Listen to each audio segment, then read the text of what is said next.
Hello everyone. So now we are coming to question number 2 of exercise 8.3.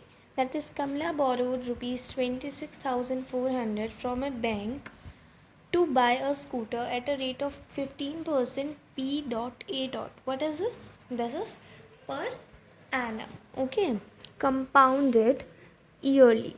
What amount will she pay at the end of 2 years and 4 months to clear the? अब question में हमें क्या बताया गया देखिए। कमला ने बोरो किया ₹26,400 एक बैंक से, ओके। और किस लिए? क्योंकि उसको एक स्कूटर बाय करने आया था। किसके रेट पे? 15% पर एनम, और कंपाउंडेड ईयरली, उसने ईयरली कंपाउंड किया। और अब हमें बताना है कि उसको कितना अमाउंट पे करना पड़ेगा एंड में, 2 साल के बाद एंड 4 मंथ्स के बाद, 2 years एंड 4 months के बाद उसके लोन को क्लियर करने के लिए। So let's start. सबसे पहले तो क्विकली लिख लेते हैं मैं क्या क्या गिवन है। प्रिंसिपल है 26400, रेट हमें गिवन है 15% पर एनम, एंड टाइम हमें गिवन है 2 years एंड 4 months। तो अब अमाउंट क्या हो जाएगा? Principal into 1 plus rate upon 100 into N. तो प्रिंसिपल है हमारे पास 26,400, 1 plus rate is 15 upon 100 into 2।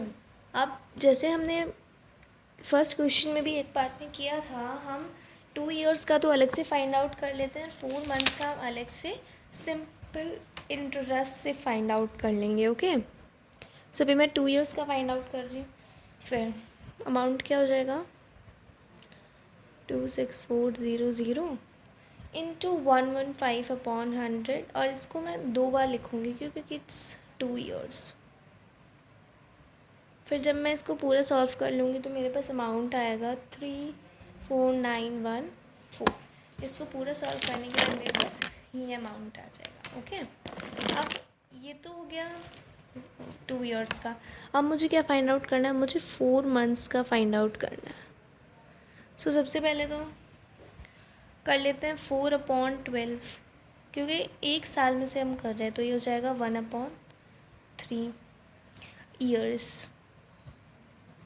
सो अब मुझे ईज़िली 1/3 years का फाइंड आउट करना है, क्योंकि मंथ्स में कभी भी हम कुछ फाइंड आउट नहीं कर सकते, उसके लिए हमें हमेशा ईयर्स में करना पड़ेगा। रिमेंबर हमने किया था 2.5 years का, राइट। सो उसमें वो पूरा ईयर्स था, इसलिए मैंने 2 years का अलग से कर लिया, हाफ ईयर्स का अलग से कर लिया। लेकिन इसमें हमें मंथ्स गिवन है, और मंथ्स का हम फाइंड आउट नहीं कर सकते, सो मैं उसको ईयर में कन्वर्ट करने के लिए उसको मैं 12 से डिवाइड कर दूँगी। तो मेरे पास क्या आ जाएगा? 1/3 years।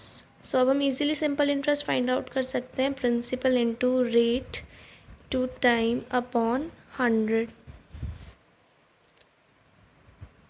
प्रिंसिपल, रिमेंबर हम पिछले वाले का अमाउंट लेते हैं, ना कि प्रिंसिपल, जैसे हमने उसमें भी किया था।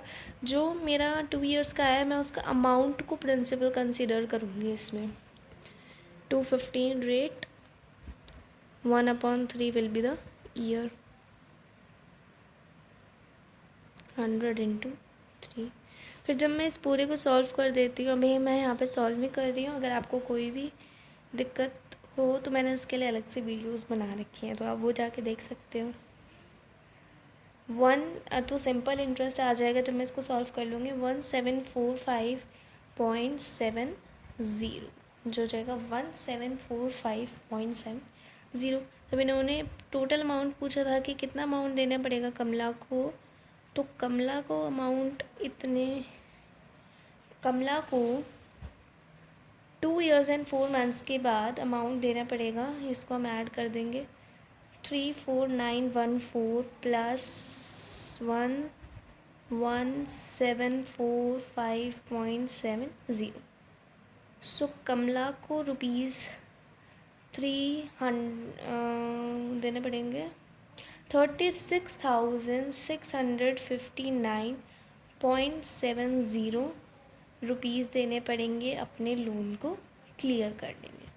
Okay, so this was question number 1. Now let's come to the third question of this exercise.